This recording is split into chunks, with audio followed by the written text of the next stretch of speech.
ઘણી વાર લોકો આવે ભાઈ કથામાં, એ લોકો આવતો કે ભાઈ આને કેટલુંક આવડે છે, જોવા હાટું આવ્યા. આપણા પ્રશ્નનો જવાબ આપીએ કેમ છે કે નહીં, આવી બધી ઈચ્છાઓ હોય માપવા માટે. કથા છે નહીં માપવાનો વિષય નથી, પામવાનો વિષય છે. વક્તામાં કાંઈ હોય કે ન હોય, અમે એ દાવો નથી કરતા કે અમે પૂર્ણ છીએ, પણ જે બોલીએ છીએ ને એ પૂરેપૂરું 100% સોનું છે. કારણ કે એ અમારું નથી, એ કોકનું ઉછીનું લીધેલું છે, ઉદાર છે. આ કથા તમને આટલી મધુર લાગતી હોય, મજા આવે. શું કામ? આ પ્રભુપાદનું છે ભાઈ.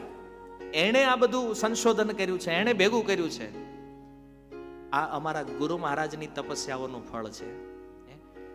ઈ બેયના નામે અમે તો ફેમસ થઈ રહ્યા છીએ. ખાલી મહેનત ઈ લોકોની છે, પ્રભુપાદજીની.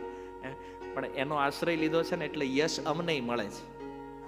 લોકો અમારી પ્રશંસા કરે સાંભળે, પણ આની પાછળ જેણે જીવન આપ્યા છે ઈ મહાપુરુષોનું તો આ તમને લાગતું છે કે આ ભાઈ ઘડીએ ઘડીએ પ્રભુપાદને શું કામ યાદ કરે છે? અતિશયોક્તિ નથી પ્રભુપાદ માટે, પણ એણે કાર્ય એવું કર્યું છે. એણે કૃષ્ણ ભક્તિનું એટલું સચોટ સ્વરૂપ બતાવ્યું છે, એણે ભક્તિની ઈ પ્યોરિટીની અનુભૂતિ કરાવી છે. એટલા માટે આખું જગત કાયમ માટે એનું ઋણી રહેવાનું છે. આ ઈ મહાપુરુષોની મહેનત છે. અમારું તો પોસ્ટમેનનું કામ છે, ઉપરથી આવ્યું આગળ વધારો, જે સાંભળ્યું છે એ જ આપીએ છીએ. સાંભળીને વિચારતા નહીં પાછા કે આવડા તો બહુ મોટા વિદ્વાન લાગે છે. કોઈ વિદ્વતા છે નહીં ભાઈ. જે છે એ પરંપરાનું છે. અને પ્રભુપાદજીના એક સેવક તરીકે અમે એનું પ્રેઝન્ટેશન કરીએ છીએ. તો મૂળ વાત એ છે કે પ્રશ્ન જરૂરી છે જેનાથી આત્મકલ્યાણ થઈ શકે. તો એવા 6 પ્રશ્ન ઋષિમુનિઓએ સૂત ગોસ્વામીને પૂછ્યા, અને એ 6 પ્રશ્નનો જે ઉત્તર છે એ શ્રીમદ ભાગવતમ છે.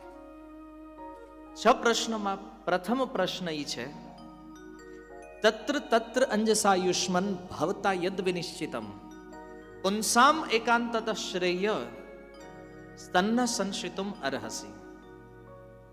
કે છે, હે સૂતજી, તત્ર તત્ર અંજસાયુષ્મન, શાસ્ત્રોની અંદર ભગવાનને પામવાની અનેક વિધિઓ બતાવી છે. અનેક વિધિઓ છે.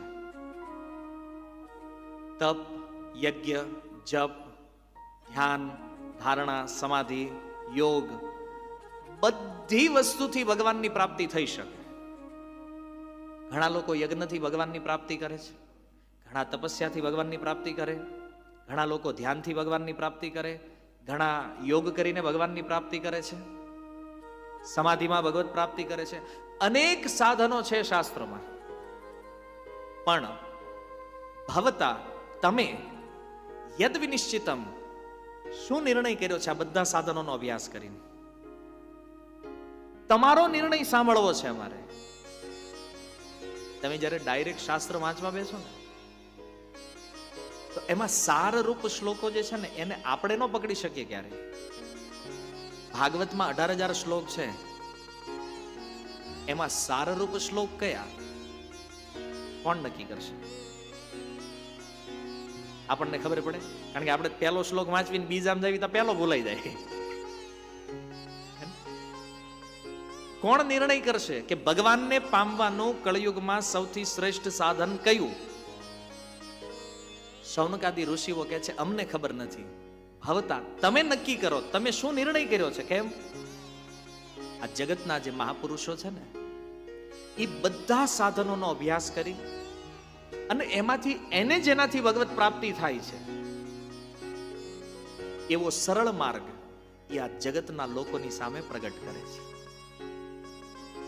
ચૈતન્ય મહાપ્રભુએ આવીને કીધું કે બહુ શાસ્ત્રમાં માથા ફોડવાની જરૂર નથી, ભગવાનનું નામ લેતા શીખી જાઓ, બધા શાસ્ત્ર શીખી ગયા છો તમે. કોનો નિર્ણય છે? ચૈતન્ય મહાપ્રભુનો. એ જ પરંપરાની અંદર શીલ પ્રભુપાદજીએ કીધું બહુ મોટા વિદ્વાન બનવાથી કોઈ ફાયદો નથી, તો ભગવાનના નામનો આશ્રય લઈ લ્યો, બધી વિદ્વત્તા આપને આપ પ્રગટ થઈ જાય. તો ચૈતન્ય મહાપ્રભુથી લઈ અને પ્રભુપાદ વર્તમાન આચાર્યો સુધીની જે પરંપરા છે, એમણે વારંવાર આપણા કાનમાં નાખ્યું છે કે હરિનામ જે છે ને એ સાર છે. કારણ કે એ અનુભવી મહાપુરુષો છે, એ એના અનુભવથી બોલે છે. અહીંયા સુત ગોસ્વામી તે એ સાધનોના અનુભવી વ્યક્તિ છે. કેમ? એણે બધું કરી જોયું, યજ્ઞો કર્યા, તપસ્યાઓ કરી, અને આ બધું કર્યા પછી સરળતાથી જ્યાં ભગવત પ્રાપ્તિ થઈ, ઈ પુંસામ એકાંતતઃ શ્રેય. એ સુતજી, આ કળિયુગના જીવનનું એકાંતિક શ્રેય, એકાંતિક શ્રેયનો અર્થ છે આત્યંતિક કલ્યાણ જેમાં છે. શ્રેય, તમે શું નિર્ણય કર્યો છે? અમારે ઈ જાણવું છે. સાધન તો અનેક છે, પણ કયું સાધન સરળતાથી જીવને ભગવાન સુધી પહોંચાડી દે, આનો તમારા દ્વારા જે નિર્ણય થયો છે ઈ અમારે સાંભળવો.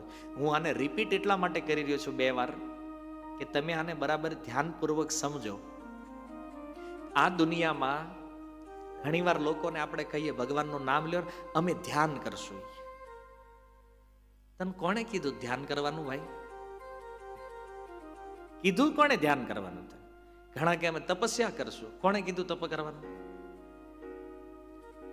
કયું સાધન જીવનું કલ્યાણ કરે એનો નિર્ણય મહાપુરુષો કરે છે, આપણે નહીં. પણ છતાં જગતમાં અમુક ગાંડા લોકો પ્રગટ થયા છે, પોતાના મત બહાર પાડ્યા છે. પાછા ખુલ્લે આમ ટીવીઓમાં લાઈવ આવીને એવું કહે છે, કૃષ્ણ શું કહે છે ભૂલી જાઓ, રામ શું કહે છે ભૂલી જાઓ, હું જે કહું છું ઈ કરો. તારું શું કામ સાંભળવું ભાઈ? અમારે શું કામ સાંભળવું તારું? જેને રામ અને કૃષ્ણમાં દોષ દેખાય છે એ જગતનું કલ્યાણ કરવા નીકળ્યા છે. ના પડે, ગીતા નહીં વાંચવાની તો હું આપું છું, મારું આત્મજ્ઞાન નહીં વાંચો. તારું શું કામ વાંચું? તારું તાર ઘરવાળા નો સાંભળતા તો તું બાવો થયો. તારું અમારે શું કામ સાંભળવું ભાઈ?